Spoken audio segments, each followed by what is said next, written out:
Hello नमस्कार आदाब सत श्री अकाल। केम छो बच्चों? बढ़िया हो, एकदम फर्स्ट क्लास हो। चलो बहुत अच्छी बात है। लास्ट टाइम बेटा हमने डिस्कस किया था 7th और 8th क्लास की वीडियो के अंदर हम एक्सपोनेंट और पावर को काफ़ी अच्छे से डिस्क्राइब कर रहे हैं, ठीक है। और आज उसका हम एक फाइनल टॉपिक लेके चलते हैं, वो है साइंटिफिक नोटेशन यानी कि वैज्ञानिक संकेतन, कि किसी भी डिजिट को, किसी भी पावर को हम साइंटिफिक नोटेशन में कैसे कन्वर्ट करते हैं, ठीक है। और उन्हें नॉर्मली किस फॉर्म में हम लिखा जाता है। तो बिल्कुल इजी से क्वेश्चंस हैं। और इनके साथ ही सबसे बड़ी चीज़ जो है कि आज मैं आपको एक तरीके का चैप्टर असाइनमेंट देने वाला हूं, जिसके अंदर बहुत सारे क्वेश्चंस होंगे जो वीडियो के लास्ट में आपको मिल जाएंगे। तो वीडियो को कंप्लीट होने के बाद उन्हें कंप्लीट सारे के सारे क्वेश्चंस आप लोग कर लीजिए। ये 7th और 8th क्लास के लिए ही नहीं कह रहा हूँ, ये 7 to 10th जितने भी बच्चे हैं 7th क्लास से लेकर 10th क्लास तक इस क्वेश्चन को कर सकते हैं, क्योंकि एक्सपोनेंट और पावर लाइफ टाइम काम आने वाला चैप्टर है। तो इसके क्वेश्चंस अगर आप जल्दी से जल्दी करोगे, प्रैक्टिस आपकी उतनी अच्छी हो जाएगी, उतने ही रिमेंबर फॉर्मेशन के अंदर, अच्छे से फॉर्मेशन के अंदर आपको फॉर्मूलाज वगैरह भी याद रहेंगे। तो बिना देर के चलिए स्टार्ट करते हैं।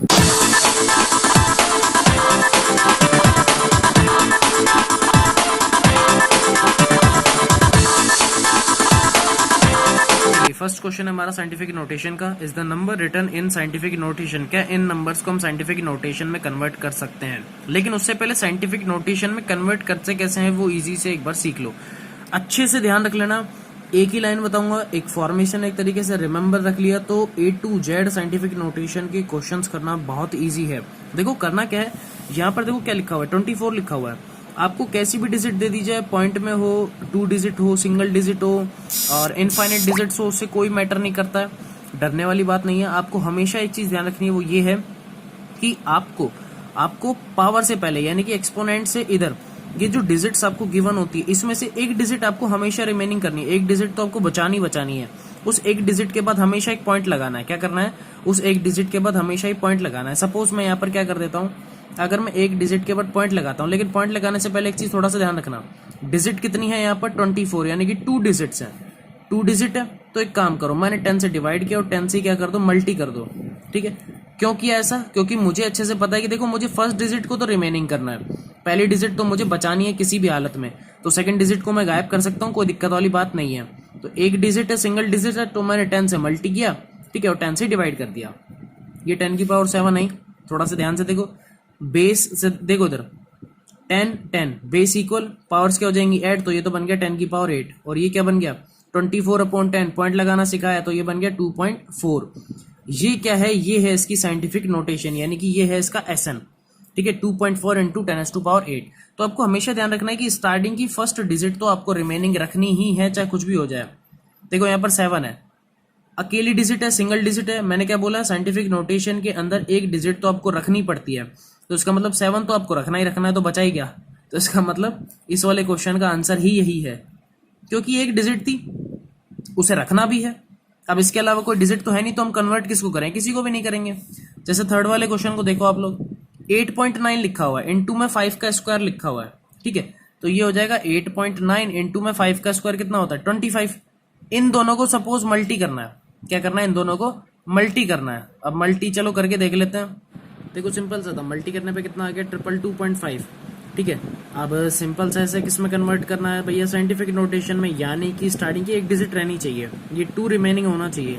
उसके बाद 2 आदमी आ रहे हैं तो 100 से मल्टी और डिवाइड, तो आपका फाइनली आंसर क्या बन गया 2.225 इंटू 10⁻², ठीक है। अब कुछ और भी क्वेश्चन है अपने पास, देखो इनको फटाफट से देख लेते हैं। बिल्कुल इजी से क्वेश्चन है।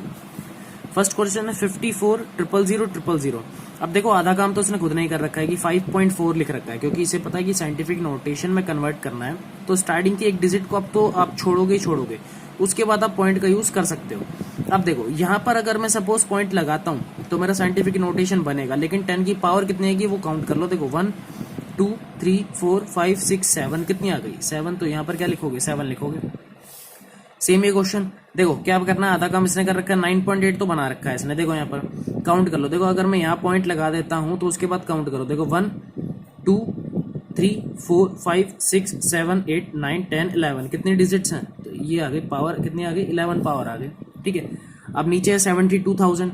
अब मुझे साफ साफ पता है कि मुझे क्या रखना है 7.2 रखना है। क्या करना है 7.2। भाई स्टार्टिंग की एक डिजिट में छोड़ूंगा, उसके बाद चलने तो कोई दिक्कत नहीं है। इंटू 10 की पावर देखो कितनी आएगी 1 2 3 4, तो 10 की पावर 4। नीचे वाले पे आ जाओ, देखो मुझे क्या बनाना है, 8 के बाद पॉइंट, तो 8.0 एक तरीके से लिख लो। अब 4 तक लिखोगे तो 4 इंटू, देखो पावर काउंट करो, यहाँ पॉइंट लग गया तो 1 2 3 4 5 6 7 8 9, कितनी आ गई, 10 की पावर आ जाएगी 9। इसी तरीके से नीचे वाला कितना बन जाएगा, 1.6 इंटू में 10s टू पावर, देखो काउंट कर लो, 3 और 3 6 और 3 9, कितना आ गया, यहाँ पर पावर कितनी आ गई, 9।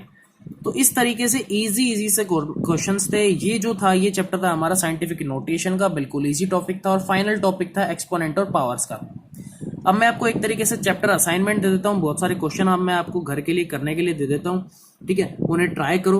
क्लास 7 से लेकर क्लास 10 तक काफ़ी अच्छे क्वेश्चन हैं, इससे आपकी प्रैक्टिस भी इंक्रीज होगी, माइंड की कैलकुलेशन भी स्पीडली कन्वर्ट हो जाएगी, ठीक है। तो अच्छे से इन कामों को करना है, वीडियो को कंप्लीट देखना, और अगर चैनल को अभी तक सब्सक्राइब नहीं किया है तो सब्सक्राइब कर दो भैया, वेट मत करो इस चीज़ के लिए, ताकि आपको ऐसे अच्छे वीडियोस, ऐसे टॉपिक्स बढ़िया से मिल सकें, इन्हें इजी वे के अंदर आप अच्छे से समझ सको, लॉकडाउन का फायदा उठा सको।